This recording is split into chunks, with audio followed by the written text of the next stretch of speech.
কোন দল জনগণের ভোটে সরকার গঠনের সুযোগ পেলে এই যে হঠাৎ এমার্জেন্সি হলে বাসা থেকে যে এই দেশে অ্যাম্বুলেন্সের জন্য ফোন করে, কোন দল কিভাবে হসপিটাল থেকে অ্যাম্বুলেন্সটা রোগীর কাছে পৌঁছবে এই সময়টাকে কম কে করতে পারবে?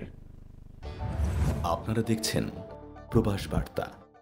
আমরা পত্রিকার পাতায়, সংবাদ চ্যানেলে, আমরা টিভি চ্যানেলে বিভিন্নভাবে যখন দেখি আমাদের আশেপাশে বিভিন্ন বিষয় নিয়ে কথা হচ্ছে, সংস্কারের বিষয় নিয়ে কথা হচ্ছে, বিভিন্ন রকম সংস্কারের বিষয় নিয়ে কথা হচ্ছে।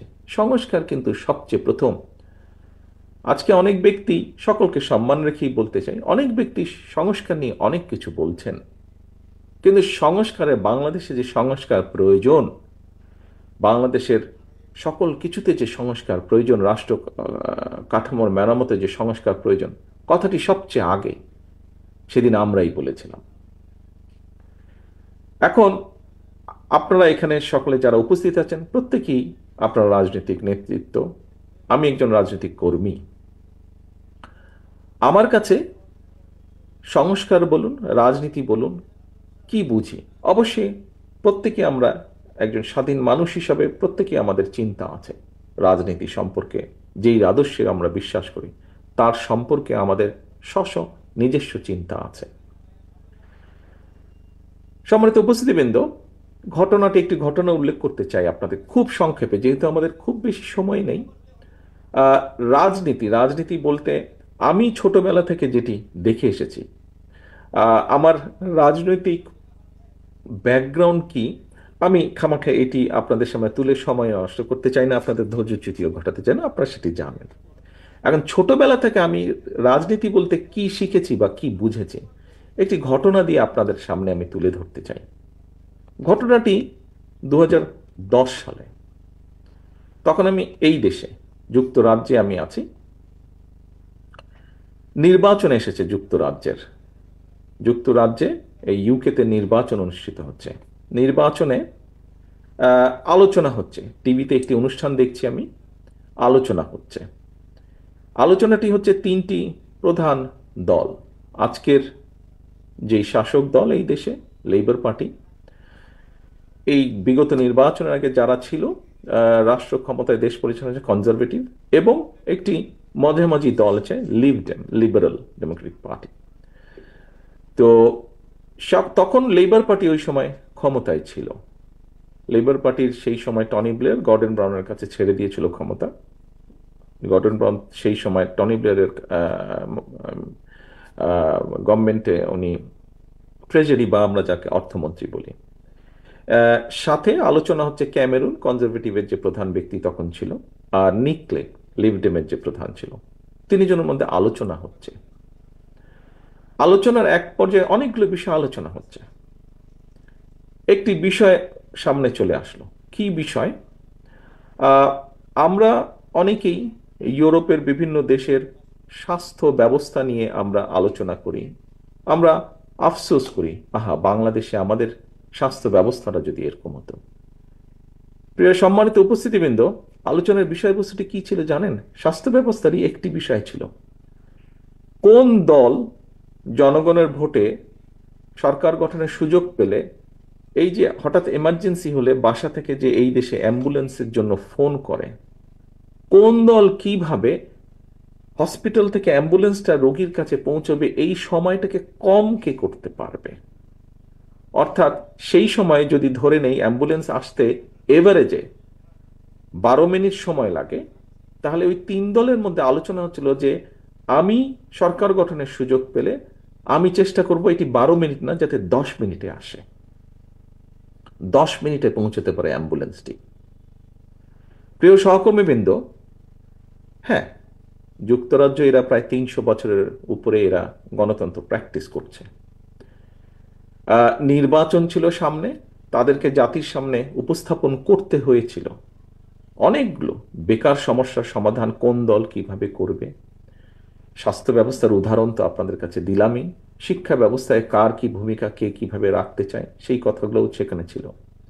অ্যাম্বুলেন্সের ঘটনাটি আপনাদের সামনে আমি এজন্যই উপস্থাপন করলাম যে একটি গণতান্ত্রিক রাষ্ট্রে, গণতান্ত্রিক ব্যবস্থায় জনগণের যদি সুযোগ থাকে কে দেশ পরিচালনা করবে সেই সুযোগ যদি জনগণের থাকে, জনগণের হাতে থাকে, জনগণের সেই ক্ষমতা থাকে, তাহলে রাজনৈতিক দলগুলো এইরকম বিষয়, অর্থাৎ 12 মিনিট থেকে কিভাবে 10 মিনিটে অ্যাম্বুলেন্সের টাইমটাকে নিয়ে আসবে, এই বিষয়গুলো আলোচনা হয়।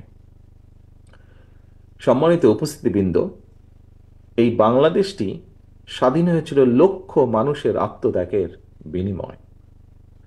তারপরে আমরা দেখেছি বিভিন্ন সময় গণতন্ত্রকে ব্যাহত করেছে অনেকেই।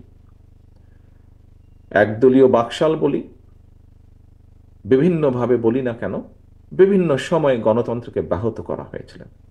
বিগত 15 বছরের ঘটনায় আমি নাই বা গেলাম।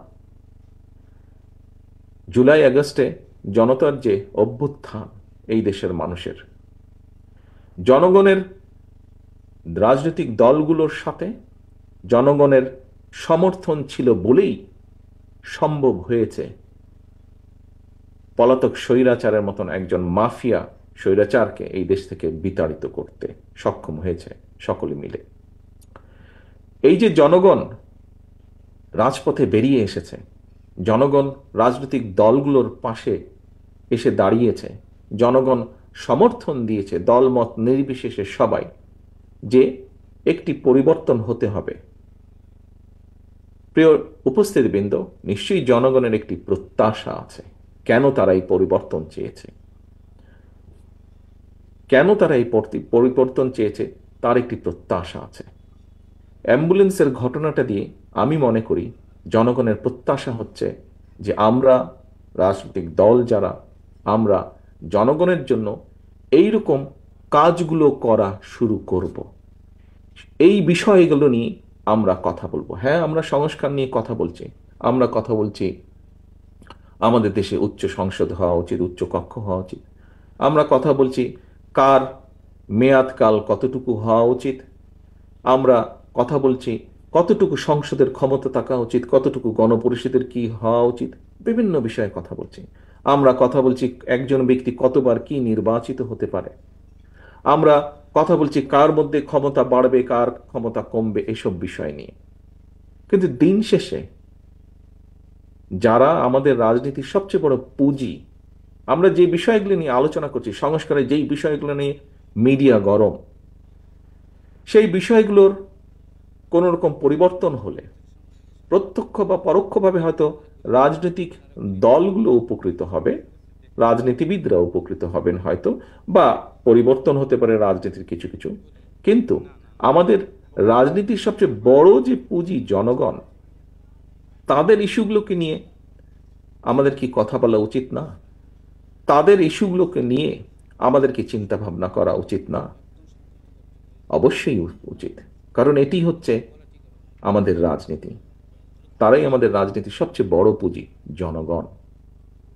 জনগণ নিশ্চয়ই বাংলাদেশের, ইউকের জনগণ যেরকম জানতে চায়, নিশ্চয়ই বাংলাদেশের জনগণ জানতে চায় হঠাৎ এমার্জেন্সিতে কতক্ষণ তাকে অপেক্ষা করতে হবে অ্যাম্বুলেন্সের জন্য।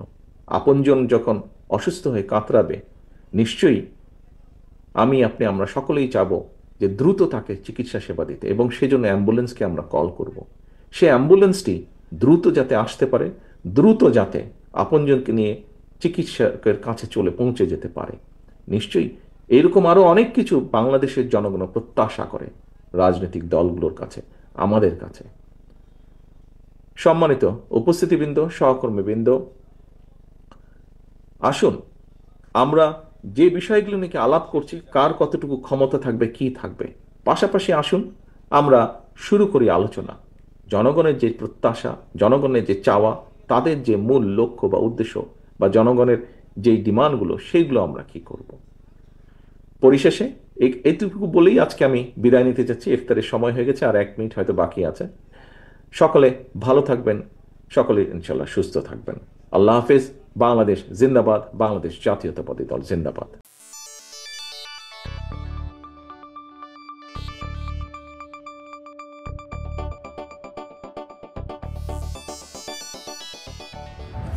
আপনারা দেখছেন প্রবাস বার্তা।